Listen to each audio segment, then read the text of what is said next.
Bonjour, une ambiance un peu bizarre aujourd'hui parce que la luminosité elle est particulière. Je viens d'installer des rideaux, pas trop ce que ça va donner.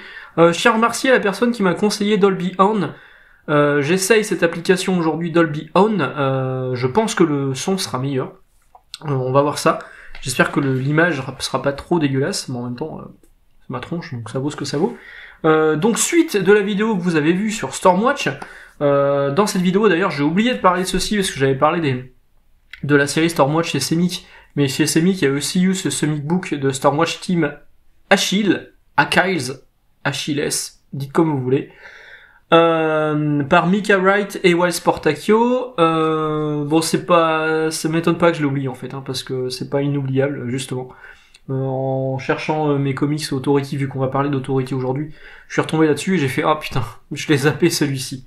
Voilà, donc hop, l'erreur est réparée. Allons-y, on va parler d'Authority aujourd'hui. Alors je vous avais dit que Stormwatch c'était terminé parce qu'il devait lancer une nouvelle série qui s'appelait Authority. Pour la petite histoire, Warren Ellis et Brian Hitch, le boulot était vraiment bon. Les gens chez Wildstorm étaient ravis. Les gens qui lisaient le comics dans les bureaux trouvaient ça exceptionnel. Mais les ventes étaient pas au rendez-vous.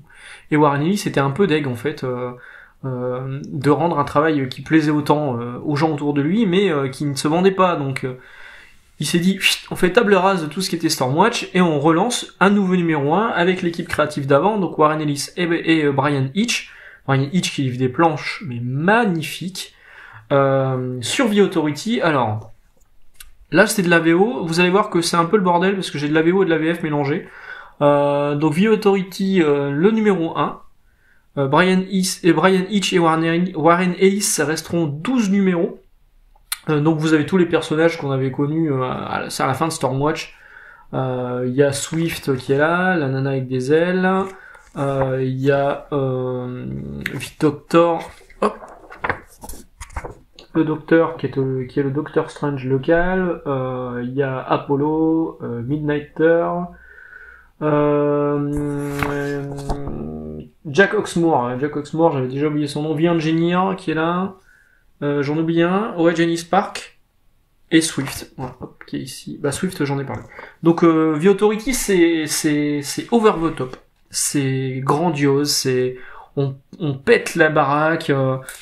On fait des gros scénarios avec la Terre qui est vraiment en danger. Cette fois, c'est pas juste un mec, c'est pas juste Graviton. C'est par exemple un dieu, la Terre nous appartient pas, en fait nous on est locataires, et le vrai propriétaire de la Terre est un espèce de dieu énorme qui arrive sur Terre et qui veut reprendre possession de la Terre. Mais The Authority est pas d'accord.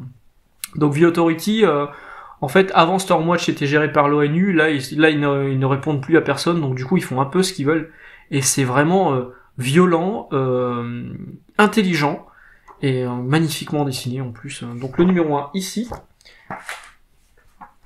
Numéro 2, donc Jenny Sparks qui est là. Alors, Jenny Sparks c'est un personnage qui est vraiment intéressant parce que c'est l'esprit du XXe siècle. C'est-à-dire qu'en fait elle a des pouvoirs liés à l'électricité, qui est la découverte du XXe siècle d'après Warren Ellis.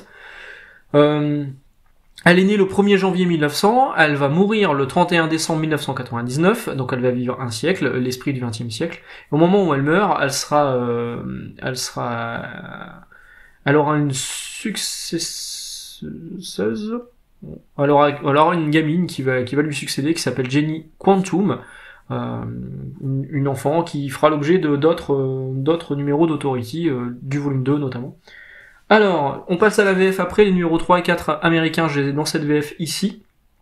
Voilà. Je repasse à la VO derrière. La perfide Albion, alors c'est une terre parallèle où l'Angleterre avait pris contrôle de la Terre et ils veulent conquérir maintenant les dimensions parallèles. Et c'est vraiment hyper bien, enfin c'est vraiment très bien raconté là-dessus. Hop. Alors régalez-vous en plus parce que 12 numéros d'affilée de Brian Hitch, c'est pas courant.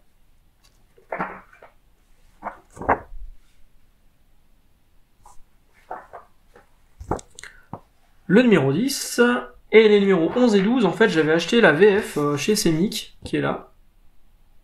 C'est les derniers numéros de Warren Ellis. À partir du numéro suivant, j'en ai zappé un. Ouais, j'en ai zappé un. Il est où? Où es-tu? Ah oui, je l'avais mis de côté. Il est là. Hop là. En fait, là, c'était le numéro 6 avec les derniers numéros de Warren Ellis. Il y a eu un numéro 7 qui est en fait le crossover entre Planetary et Authority, mais ça j'en parlerai dans une vidéo sur Planetary.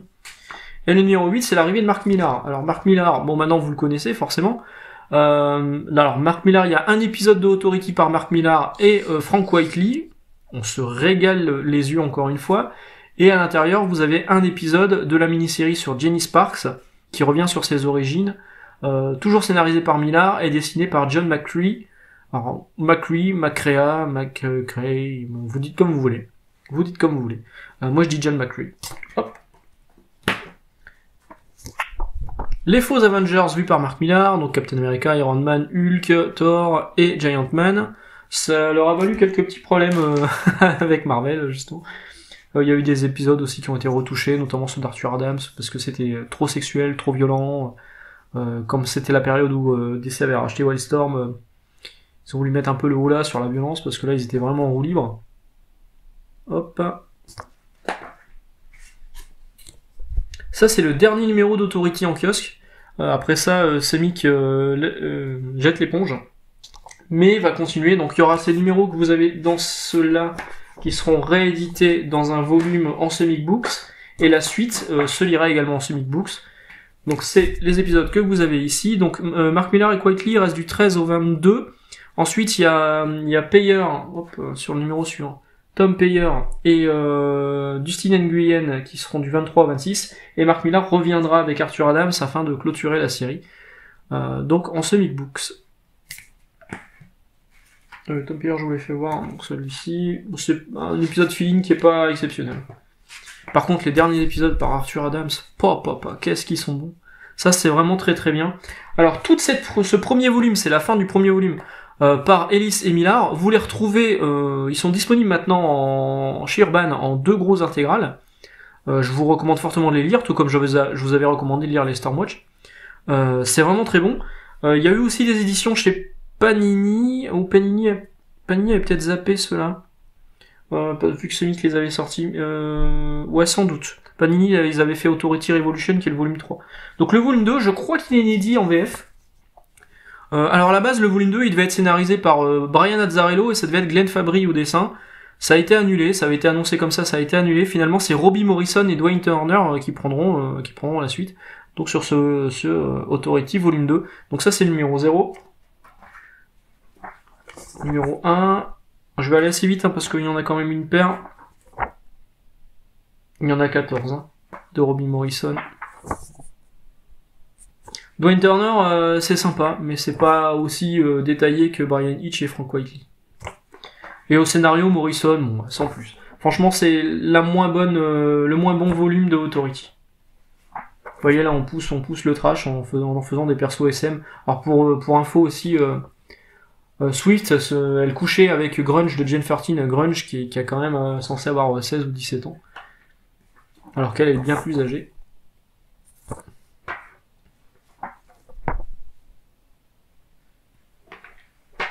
Numéro 9. Après ce numéro 9, vous avez un crossover qui s'est déroulé chez Wildstorm et qui s'appelle Coup d'État, divisé en 4 numéros plus un épilogue.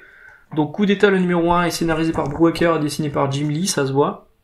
Coup d'État Sleeper. Coup d'État Stormwatch Team Achille, dont j'avais parlé juste avant là. Là on a le droit du Michael Ian Wright, donc le scénariste de Stormwatch, et Carlos Danda. Joe Casey et Ali Garza sur Coup d'État Wildcats. Coup d'État v Authority avec Robbie Morrison, le scénariste de Authority à ce moment-là, et Wiles Portacchio au dessin. Puis il y aura le Afterworld, donc l'épilogue on va dire, avec une introduction à la nouvelle saison de Sleeper et au nouveau volume de What Works par Mike Carey et Portacchio et Brubaker et Sean Phillips. Voilà. On revient sur Authority à partir du numéro 10 avec toujours Robbie Morrison et Dwayne Turner. Je sais pas si ça vous intéresse en fait quand je vous montre juste des couvertures comme ça. J'aime bien raconter les histoires. Alors ça c'est Jenny Quantum. J'aime bien raconter les histoires de ce que j'ai lu puis du bordel que c'est dans ma collègue en fait. Ça vous donne une idée à l'époque. Bon, il y avait un peu moins internet et je me prenais vraiment la tête pour réussir à retrouver tout, étant complétiste maladif. Dernier numéro dessiné par Portacchio, donc c'est le dernier numéro de ce volume 2. Le volume 3 s'appellera Authority Revolution et sera scénarisé par Ed Brubaker et dessiné par Dustin Nguyen. C'est plutôt pas mal. Et, Authority Revolution, c'est bien. Ça a été édité chez Panini en 2 volumes, en 2 tomes.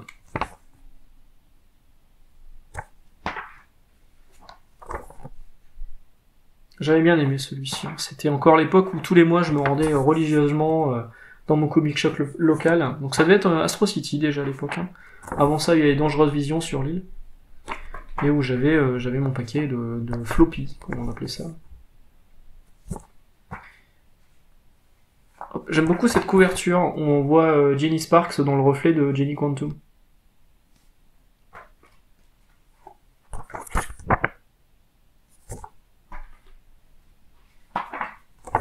Bon là c'est vraiment basé sur Jenny Sparks hein, qui reprend le rôle qu'avait Jenny Quantum, qui reprend le rôle de Jenny Sparks avant, qui devient la nouvelle chef de Authority, mais comme c'est une gamine, elle doit s'imposer. Quoi.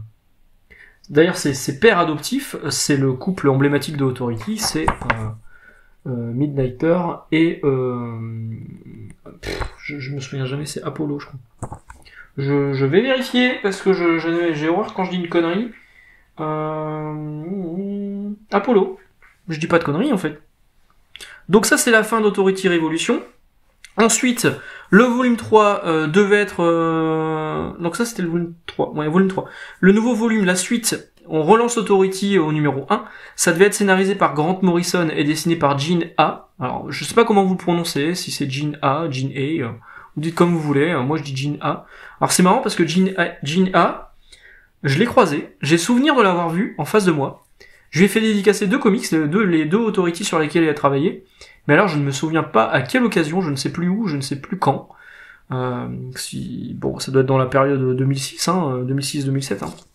Mais alors j'en ai aucun souvenir. J'ai aucun souvenir de où ça se déroulait. Donc Grant Morrison devait relancer complètement Authority, finalement il fera que 2 numéros. Vous allez voir qu'il y a un gros gap de temps entre le volume 2, entre le numéro 2 et le numéro 3. C'était pas mal en plus, hein, c'était vraiment bien. Hein. Donc le numéro 2 est ici, toujours Morrison et Gene A. Il date de mai 2007, et pour le numéro 3, il faudra attendre janvier 2010. Il aura changé de nom, ça s'appellera Velostière. Et Grant Morrison, donc on prend juste les idées de base de Morrison, il est toujours au scénario, enfin, il est toujours crédité au scénario, mais en fait c'est Keith Giffen qui va développer toutes les idées de Grant Morrison. Au dessin, ici, on a du Darick Robertson sur celui-ci. Voilà. Celui-ci également. Et après, on changera de dessinateur. Il y aura plusieurs dessinateurs différents. Jonathan Weshak, je connaissais pas. Brian Steele Freeze. Velocier, c'est pas mal. Hein. En général, de toute façon, Authority, il n'y a pas grand chose à acheter, à part peut-être le volume 2 par Robbie Morrison. Voilà. Donc c'est pareil, Velocier, ça a été édité chez Panini en 2 tomes, pour l'intégralité de la série, parce qu'il y a 12 numéros.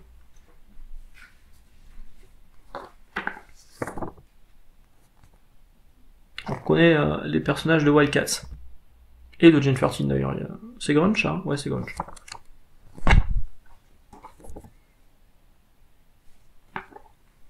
Et le dernier numéro, juste là.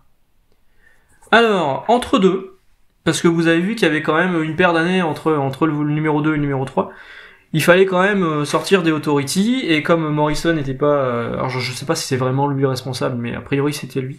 Pas fichu de donner ses scénarios en temps, et certainement que Gene A devait pas rendre ses planches à ton non plus. Donc entre temps, il y a quand même une série qui a été éditée entre les deux. C'est pour ça qu'après Authority s'appelait Velostière.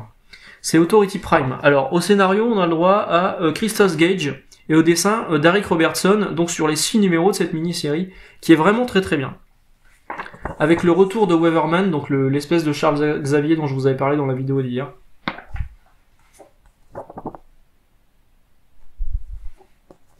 Couverture intrigante avec des clones. Je crois que ce personnage s'appelle Rose Tattoo, que elle faisait partie de Stormwatch Black. Tout comme Apollo et Midnighter, d'ailleurs. Et le dernier numéro. Voilà, pour moi c'est tout, même si, effectivement, il y a eu un volume 4 de... J'entends du bruit. Il y a eu un volume 4 de Authority, que j'ai pas, je suis passé à côté, je pense que à l'époque ça m'intéressait pas, en plus les retours étaient pas fous. Il y a eu 29 numéros en tout, les 17 premiers sont scénarisés par Dan Abnett et Andy Lanning, que moi je connais pour la Légion des super-héros, puis par Marc Bernardin et Adam Freeman du 18 au 21, et enfin par Tom Taylor du 22 au 29, Tom Taylor de Injustice. Donc celle-ci je l'ai pas lue, je sais pas vraiment ce qu'elle vaut, mais les retours étaient pas fous, donc je l'ai pas dans ma collection. Ce que j'ai dans ma collection, c'est ça, c'est quelques hors-série. Donc il y a eu deux crossovers entre Authority et Lobo. Celui-ci c'est le deuxième, c'est Spring Break Massacre. Je n'ai pas le premier s'appelait Jingle Hell. Mais les deux ont été réunis dans un album Panini sous le nom Lobo Authority. Il y a eu ça également, je crois que ça existe également en VF. Ça doit être chez Panini aussi, The Authority par John Ridley et Ben Oliver, Human on the Inside, qui est pas exceptionnel, hein, c'est pas le meilleur truc. Puis il y a eu des mini-séries sur Kev. Alors Kev c'est un personnage qui arrive et qui va foutre un peu... Il a pas de pouvoir, hein, c'est juste un mec lambda. Et il va foutre un peu le bordel dans The Authority. Et c'est scénarisé par Garth Ennis et dessiné par Glenn Fabry. Glenn Fabry qui fait les couvertures de Preacher. Donc au niveau du dessin c'est vraiment sympa. Et c'est très irrévérencieux comme on aime pour du Garth Ennis. Ça a tellement bien marché qu'il y a eu une autre série qui s'appelle The Authority The Magnificent Kevin.